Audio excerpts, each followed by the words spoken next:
Hey everyone, in today's video I'll tell you how to fix overheating problem in your device Vivo Y200e.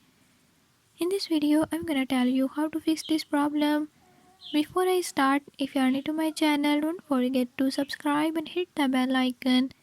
Watch complete video and learn how you can do it. Let's watch the video.